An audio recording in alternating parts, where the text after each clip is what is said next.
18h sur la télévision Futur Média. Bonsoir à toutes et à tous. Merci de votre attention. Bienvenue encore une fois. Tout de suite, les titres de cette édition.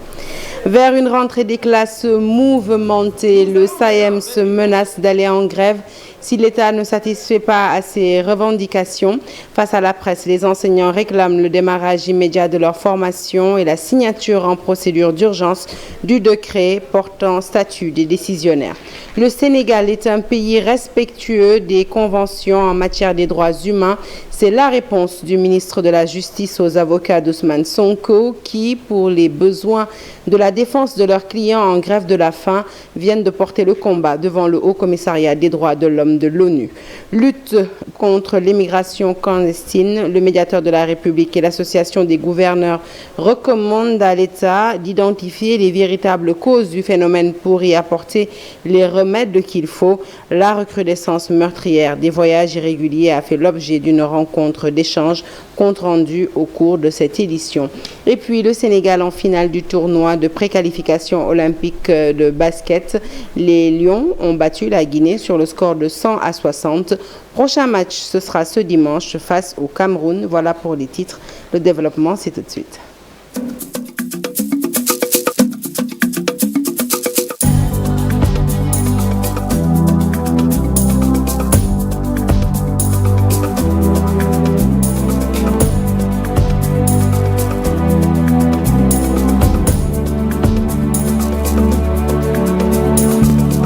Bonsoir à toutes et à tous. Je vous l'annoncer donc tout de suite en titre vers une ouverture des classes mouvementées. Le syndicat autonome des enseignants du moyen secondaire menace d'aller en grève si l'État ne respecte pas ses engagements. Le SAEM exige du gouvernement le démarrage immédiat des formations des enseignants, la signature en procédure d'urgence du décret 74-347 portant sur le statut des décisionnaires. Le bureau exécutif du SAEM s'est réuni ce matin pour faire face à la presse. Je vous propose d'écouter le secrétaire général national du syndicat, El Hadj Malick Youm. Il est au micro d'Al Hassan Ba. Vers une année électorale également qui va connaître la poursuite de cette crise-là, et nous ne voudrions pas, en tout cas, en rajouter en nous mêlant à la chose avec une crise scolaire qui va donc continuer à faire perdurer cette crise sociopolitique, et c'est pourquoi nous avions demandé au gouvernement de respecter ses engagements. Malheureusement, comme nous avons constaté que le gouvernement a choisi de faire dans le dilatoire, nous aussi, nous avons choisi donc de prendre toutes nos responsabilités pour exiger le démarrage immédiat de toutes les formations au niveau de la FASEF, pour exiger aussi que ces formations soient élargies à toutes les autres structures de formation, telles que la formation des professeurs d'économie. Nous exigeons également qu'il en soit de même au niveau du CNEPS de Thiès, et également que le gouvernement puisse signer en procédure d'urgence donc ce qu'on appelle le décret 74-347 du 12 avril 1974, faute de quoi, naturellement, on risque d'aller vers une ouverture des classes 2023-2024 qui sera source de perturbation de la part des syndicats, parce que nous n'accepterons jamais qu'il y ait cet immobilisme continu. Interpellé sur la saisine par les avocats d'Ousmane Sonko du Comité des droits de l'homme de l'ONU, le ministre de la Justice relativise. Ismaïla Madior Fall estime que le Sénégal est un pays respectueux des droits humains dont la justice est indépendante. Par ailleurs, interrogé sur l'exil de Ngagne Demba Touré, président des Jeunesses patriotiques, le garde des Sceaux dit prendre acte de sa décision. Ismaïla Madior Fall, que je vous propose d'écouter au micro de Ndaï Matidien. C'est que hier, le Sénégal a présenté un rapport sur l'état des droits humains au Sénégal, en ce qui concerne notamment la discrimination raciale, en ce qui concerne la torture, la traite des enfants. Et le comité des Nations Unies a bien apprécié les réponses qui ont été fournies par la délégation sénégalaise. Maintenant qu'il y ait des avocats qui saisissent un organe des Nations Unies pour parler de clients, c'est normal. C'est des choses qui se font tous les jours. Mais le plus important, c'est qu'il faut comprendre que le Sénégal a une justice qui est indépendante, une justice qui est crédible, animée par des magistrats de qualité. On l'a vu ici aujourd'hui avec cette réunion de l'UMS. Le Sénégal reste en état de droit. Et le cas de Ngagne Demba Touré? Quel est le cas de Ngaïdembo Touré? Il s'est absenté, il n'a pas eu de notification officielle de l'exil. Et ce soir, on constatera juste son exil. Comment en finir avec l'immigration irrégulière et ses facteurs endogènes? Le médiateur de la République et l'association des anciens gouverneurs se sont penchés sur la question lors de leur rencontre d'échange. Pour le président de la dite association, eh bien, il faut pousser les réflexions jusqu'à identifier les réelles causes de ces phénomènes migratoires. Compte rendu avec Mamadou Fall et Alioune Diagne. Le médiateur de la République et l'association des anciens gouverneurs du Sénégal s'unissent pour trouver des solutions aux différents problèmes qui étouffent les Sénégalais. L'immigration irrégulière, premier point soulevé lors de ces échanges. Nos jeunes partent dans la mer, dans les mers, dans les déserts, et il est temps que ça s'arrête. Je pense que nous tous, nous sommes concernés, nous sommes pères, nous sommes grands-pères, nous sommes membres de famille concernés par ces fléaux qui interpellent l'État, mais qui interpellent également les citoyens que nous sommes. C'est dans ce sens que nous avons voulu nous rencontrer avec ces compétences qui ont quand même eu un long parcours dans cette administration sénégalaise pour échanger, pour proposer à l'État, pour proposer aux décideurs des axes de réflexion. Pour le président de l'association des gouverneurs, il faut connaître les raisons qui poussent les jeunes sénégalais à prendre des embarcations de fortune. Nous avons une certaine expérience. 20 ans de gouverneur, 30 ans de gouverneur.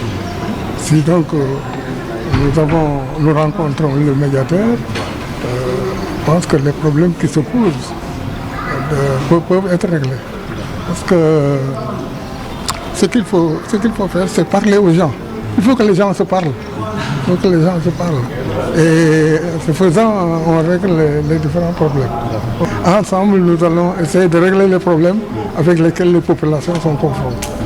Les anciens gouverneurs se disent prêts à investir les localités afin de sensibiliser, mais également proposer des pistes de sortie de crise.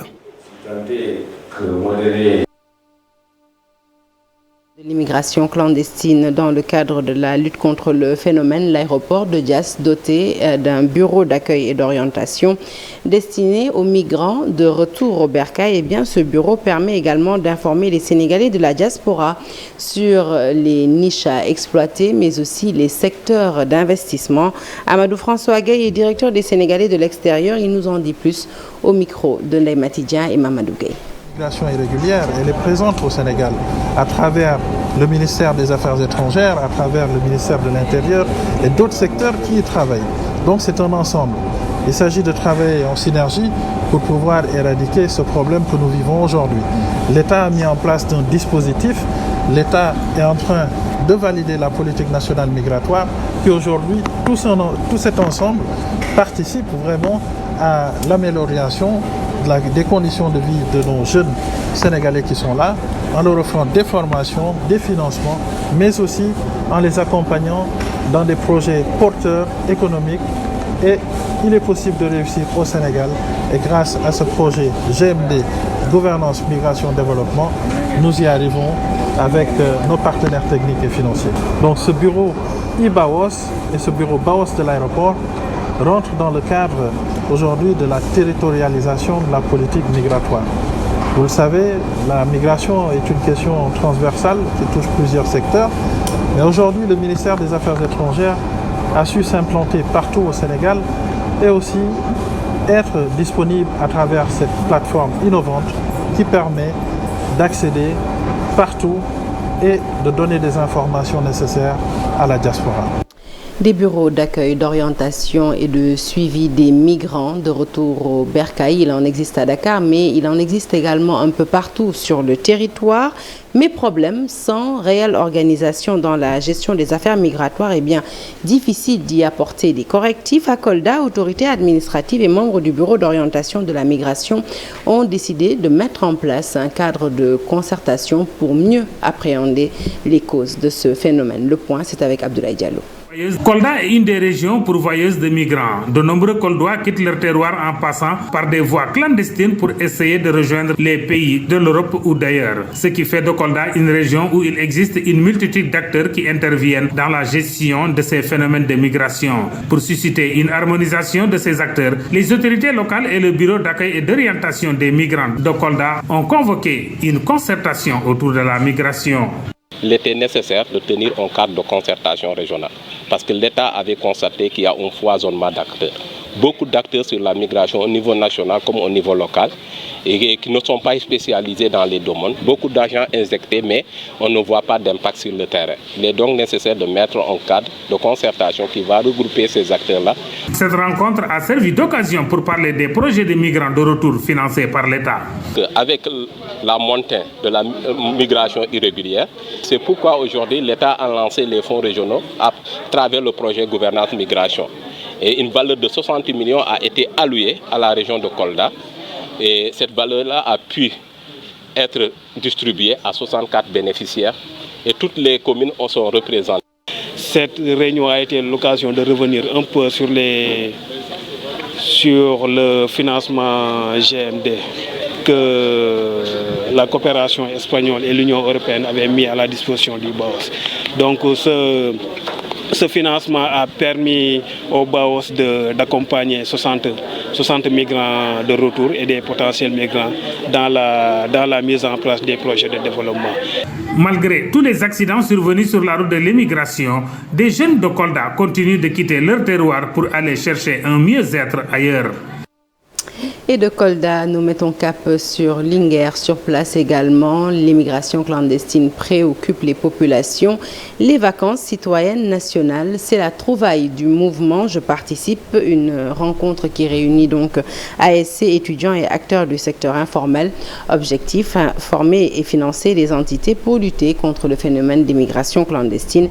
Mamadou Ndao est président du mouvement Je participe. Je vous propose de l'écouter au micro de Mamadou Moustapha Ndiaye et Sidi Thiam. Aujourd'hui, dans le cadre d'une cérémonie de présentation et de lancement du plan d'activité des activités de vacances citoyennes du mouvement Je participe, et on a procédé dans une démarche inclusive et on a invité toutes les associations, les mouvements et tous les leaders locaux. Et le but, c'était justement de challenger ce qui était présenté, de le critiquer et effectivement d'aller vers un plan assaini d'activité pour l'hivernage 2021. Ça fait de longues années qu'ils sont dans ces choses. Ils ont quand même déploré et constaté le fait qu'à chaque fois qu'il y a des financements, que voilà, ça ne donne pas des résultats escomptés. Peut-être qu'on n'a pas l'envergure, qu'on n'a pas la compétence pour faire des analyses et voir carrément ce qui explique réellement ces choses. Mais je pense qu'une première est de les former et de bien les former. Et cela a été fait par le mouvement Je participe. Et ensuite, ensemble, on va procéder à des phases tests pour essayer de voir quel est le meilleur schéma, quelle est la meilleure stratégie et la meilleure option à retenir pour parvenir à nos résultats. On ne peut également que marquer toute notre tristesse et tout le malheur, tout le mal qui nous habite. Parce que également, il faudra rappeler que c'est un phénomène qu'on avait cru dépasser, mais qui revient, qui refait surface et d'une façon sans précédent. Et je crois que si j'ai tout simplement un appel à lancer à la jeunesse, c'est de croire en leur pays, de croire en leur patrie et de savoir qu'ici, il y a encore de l'espoir et qu'ici, ils peuvent œuvrer pour travailler, ils peuvent œuvrer pour réussir. Vaste campagne de sensibilisation sur l'assainissement dans la capitale du Rail. Membres du service d'hygiène de l'ONAS et employés de la mairie de Thiès ont opéré une descente sur le terrain pour parler aux populations. L'objectif, pousser ces populations à s'impliquer dans la préservation de leur cadre de vie en adoptant des comportements plus responsables dans la gestion des eaux pluviales. Le point, c'est avec Charanta Diop et Saïla Tire. Les eaux pluviales stagnent dans ces populaires quartiers de Thiès-Est, Ersan, Sampaté, des eaux usées déversées à même le sol. Une odeur nauséabonde s'y dégage. Présentement, on est en période d'hivernage. Donc la gestion des eaux, surtout pluviales, se pose avec acuité. Tout aussi si on a des difficultés liées à la gestion des eaux usées. C'est pourquoi les agents de l'Office national de l'assainissement du Sénégal et le service d'hygiène sont directement impliqués. Ils sont descendus sur le terrain pour sensibiliser les populations. Donc c'est le quartier de Ersan, mais surtout le quartier de Sampaté c'est surtout l'aspect lié au comportement des populations. Parce qu'on a vu certains rigoles où des déchets sont même amoncelés à travers ces rigoles, ce qui va vraiment handicaper même le fonctionnement donc, de cet ouvrage, qui sert souvent aussi d'exitoire. Nous sommes venus un peu apprécier donc, cette situation pour voir les mesures qui nous permettent de corriger certains aspects. Nous effectuons ce qu'on appelle des opérations techniques de désinfection. Donc au cas où on voit qu'il y a donc, de l'eau usée qui se déverse donc à même le sol. Dans ce cas, effectivement, on vient pour les appuyer dans le cadre de la désinfection. Une situation inquiétante qui interpelle tout le monde, souligne le maire de Thiès-Est, Ousmane Diagne. L'assainissement, ce n'est pas une compétence qui est transférée aux communes et que nous n'avons pas suffisamment d'ailleurs de moyens pour prendre ça en charge. Mais en tant que maire, nous ne pouvons pas dire aux populations que nous ne pouvons pas être à vos côtés pour vous soulager. Dans ces quartiers de Thiès-Est, on constate qu'il y a la recrudescence des maladies diarrhéiques, dermatologiques et des infections respiratoires aiguës. Contribution paysanne pour l'atteinte de la souveraineté alimentaire, c'est l'intitulé d'un rapport que le Conseil national de concertation et de coopération des ruraux et ses partenaires comptent soumettre à l'État du Sénégal. Ces acteurs recommandent à l'État de territorialiser la souveraineté alimentaire en tenant compte de la spécificité de chaque zone afin d'augmenter la subvention des semences et des engrais. Je vous propose d'écouter Cheikh Omar Ba, il est directeur exécutif de l'IPAR. Il s'exprime au micro d'Ousmane Dem et Fally Gaye. De manière globale, quand on regarde aujourd'hui la question de la souveraineté alimentaire, il ne s'agit pas simplement de le dire, il faut le faire. Et on sait qu'il y a eu beaucoup d'efforts, par exemple le gouvernement a beaucoup investi sur l'agriculture ces dernières années en termes de subventions agricoles. Mais on se rend compte que souvent, les subventions peuvent ne pas arriver aussi aux destinataires finaux. Et parfois, quand on produit, on a suffisamment de production, on a du mal à transformer, à commercialiser. C'est pourquoi l'approche souveraineté alimentaire qui intègre tous les maillons, depuis la production jusqu'à la consommation, constitue des maillons importants à prendre en compte et à faire le lien. Et c'est pourquoi nous sommes très heureux ici. D'ailleurs, on a été associés par le conseil départemental de Kaolack pour voir comment ils peuvent territorialiser la souveraineté alimentaire. Et un partenariat qui pourrait se dégager avec les organisations membres du CNCN, mais au-delà, avec la chambre de commerce, avec le secteur privé, pour qu'on regarde dans un territoire comment on opérationnalise la souveraineté alimentaire. Alors nous, du point de vue de la recherche, ce qu'on fait, on essaie de produire des évidences avec l'ensemble des universités, des centres de recherche. Ensuite, on met ça à la disposition et de la société civile et du gouvernement. Ici, dans ce cas précis, c'est d'accompagner la société civile à disposer d'outils d'interpellation du gouvernement sur des enjeux, parce qu'on sait qu'aujourd'hui qu'une organisation qui est la plus représentative du mouvement paysan sénégalais, le CNCR, est en train de travailler sur beaucoup de dimensions, le foncier, le financement, comment articuler tout ça pour l'exploitation familiale. Mais je pense que, et c'est là où il faudrait effectivement être très regardant, chaque zone a sa culture, a ses réalités. Qu'est-ce qui peut être développé dans les zones? Ça peut être différent d'une zone à une autre. Aujourd'hui, je crois que la guerre, en tout cas russo-ukrainienne, nous montre simplement qu'on ne doit pas confier notre ventre à l'étranger. On doit être capable de se nourrir de ce que nous produisons et de produire ce sur quoi nous vivons. À Matam, les riziculteurs gagnés par l'inquiétude. Le démarrage de la campagne agricole a connu du retard et les engrais indispensables à l'emblavement des terres ne sont toujours pas disponibles pour cette année. Plus de 7000 hectares de terre doivent être ensemencés. La perspective d'un hivernage fiasco préoccupe de plus en plus les paysans sur place. Le point avec Ali Bandagnan. Au-delà du retard dans le démarrage des activités agricoles, le déroulement de la campagne hivernale hante aujourd'hui le sommet des riziculteurs de la région de Matam. Malgré l'accroissement des superficies à emblaver, de nombreuses contraintes perturbent aujourd'hui le début de cette campagne agricole. Déjà, on a eu tard de commencer la campagne, d'une part, et dû aussi au remboursement des dettes. Le matériel agricole, jusqu'à présent, rien encore n'est en place à Matam. C'est-à-dire les tracteurs, les motopompes, rien n'est en place. La distribution a été faite, mais jusqu'à présent, on attend. Vous voulez dire que la part de Matam n'est pas encore arrivée? N'est pas encore arrivée, mais seulement on conteste quand même la part de Matam. Pourquoi? Parce qu'on voulait plus de 250 motopompes, on a eu que 30. Donc les tracteurs aussi, on en a besoin de 50, mais on n'a reçu qu'une dizaine. Ça encore, c'est pas encore arrivé. Et aujourd'hui, actuellement, on a un problème d'obsétage. La plupart des fruits sont dans les djéris et encore d'autres sont en panne. Alors que les repiquages sont effectifs dans plusieurs périmètres de la région, les paysans n'ont toujours pas disposé des engrais. Mais l'engrais n'est pas encore sur place. Il y a déjà des producteurs qui ont commencé à repiquer. Ils ont besoin de l'engrais, surtout l'urée. Avec l'urée, c'est ça, vraiment, c'est un problème. La plupart des producteurs, surtout qui ont commencé tôt la campagne, sont en train de repiquer. Donc il doit falloir le premier épandage de l'engrais. Donc ça, on attend avec impatience l'engrais. Pourtant, cette année, dans le cadre du programme d'autosuffisance, la SAED s'est beaucoup investie dans l'accroissement des terres aménagées. Seulement, sur les 7000 hectares prévus, seuls 3000 ont déjà été emblavés. Toutefois, aux dernières nouvelles, on annonce l'arrivée imminente des camions transportant l'engrais vers la zone de Canel. À Palmarin, les activités professionnelles des femmes sur place de plus en plus menacées en raison des changements climatiques.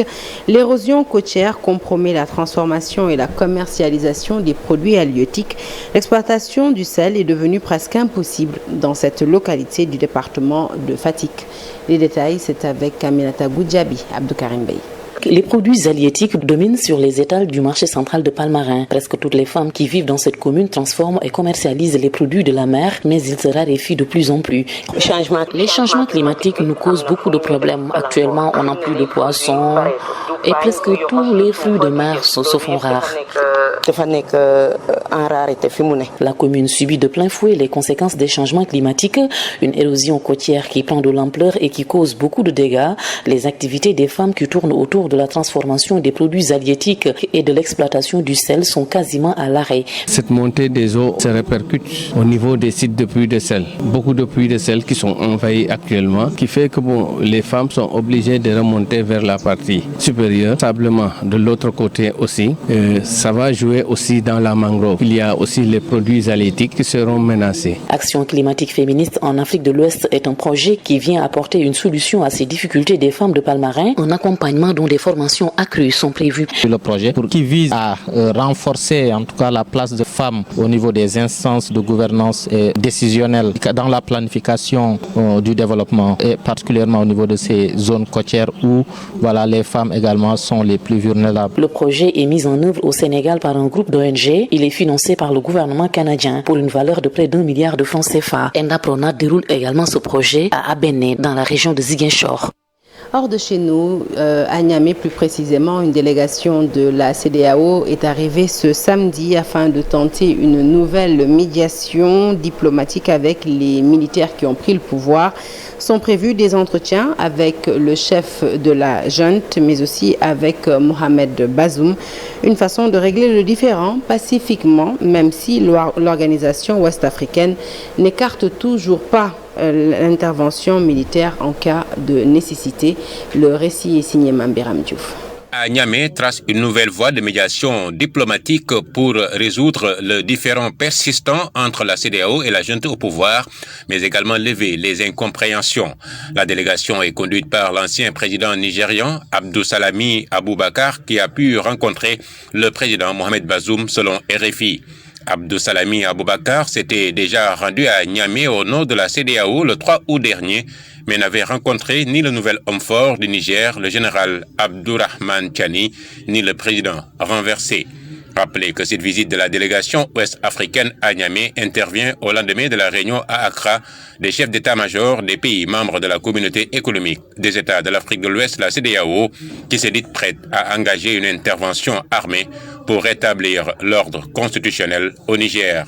Le premier ministre nommé par la junte nigérienne, Ali Mahaman Lamine Zen, qui a accueilli la délégation, a assuré vendredi que les militaires qui ont renversé le président Mohamed Bazoum le 26 juillet dernier ne lui feront aucun mal et que les militaires nigériens qui l'ont nommé n'ont aucune intention de collaborer avec la Russie ni avec les mercenaires du groupe Wagner. L'actualité sportive à présent avec le tournoi pré-qualification olympique au Nigeria. Le Sénégal est en finale. Les Lions ont battu En demi-finale, les Guinéens, sur le score de 100-60. En finale, Branco Badjo et compagnie vont faire face au Cameroun, vainqueur du Mali 87-70 dans l'autre demi-finale. Le match de la finale est prévu ce dimanche à Lagos à partir de 15h et le vainqueur sera qualifié au tournoi de qualification olympique en début d'année 2024. Nous quittons les parquets pour le gazon vert. Teungueth FC et le stade de Mbour se rencontrent en finale en ce moment au stade Lat Dior de Thiès et le score pour le moment est de 0 but partout. Nous poursuivons avec Génération Foot et le Casa Sport qui font leur entrée en lice en Coupe Interclub africain, respectivement en Ligue des Champions et en Coupe CAF ce dimanche. Le représentant du football sénégalais aborde ces compétitions avec des effectifs fortement remaniés, mais ce n'est pas un grand handicap selon Hubert Meng, le directeur de publication du quotidien Record, qui estime que l'insouciance des jeunes promus peut être un atout. Je vous propose de le suivre au micro de Cheikh Sadibou Diarra. ñëpp xam nañ ne départ yi dañu bëri buy Génération Foot di Casa Sport surtout Génération Foot xam ne joueur am yu bëri dañ leen transféré presque équipe bi yëpp maintenant ay jeunes joueurs ñoo fa nekk mais loolu mën na nekk certes faiblesse la face à une équipe yu bu mel ni Afia bu am expérience mais mën na nekk force aussi parce que généralement boo amee ay jeunes joueurs ñoom ñooy gën a libéré bu ñuy football ñooy gën a insouciant donc loolu mën na nekk un atout mën na nekk force pour Génération. Les deux équipes vont en Afrique avec des effectifs renouvelés, surtout du côté de Génération Foot qui a perdu l'essentiel de ces joueurs qui ont remporté le titre. Maintenant, elle y va avec des jeunes joueurs. Ça peut être une faiblesse certes parce qu'ils vont manquer d'expérience, mais ça peut être également une force, l'atout principal de GF. Parce que les jeunes joueurs sont souvent, au-delà de leur talent indéniable, ils sont souvent insouciants, ils ont moins de pression.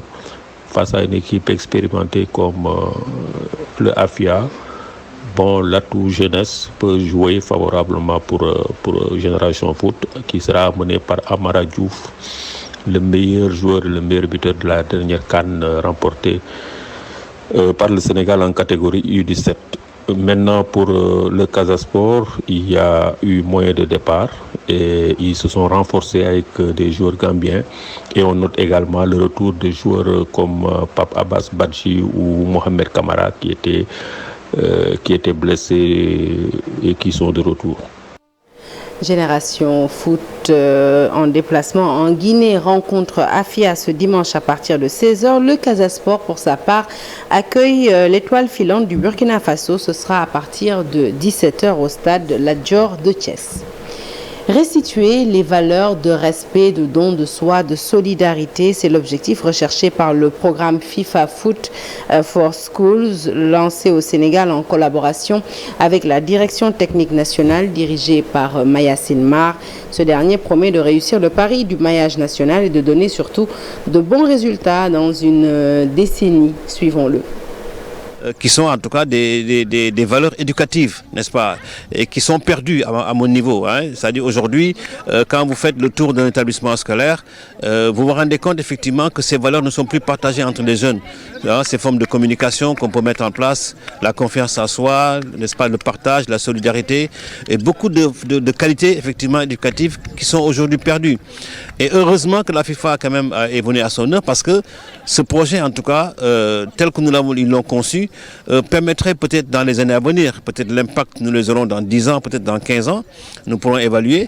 C'est juste peut-être utiliser le ballon qui est attractif, n'est-ce pas, le football qui est également très populaire et qui est aimé par tous les jeunes aujourd'hui, garçons comme filles, et également par les malvoyants, par également les non-voyants, par également aussi les handicapés, et pour effectivement faire en sorte de passer ce message, n'est-ce pas, qui est la construction des valeurs éducatives. Nous allons porter le projet pour effectivement travailler avec le ministère de l'Éducation nationale et le ministère des Sports pour faire en sorte effectivement qu'on puisse toucher l'établissement le plus profond, le plus lointain effectivement du Sénégal, parce que c'est cela le pari.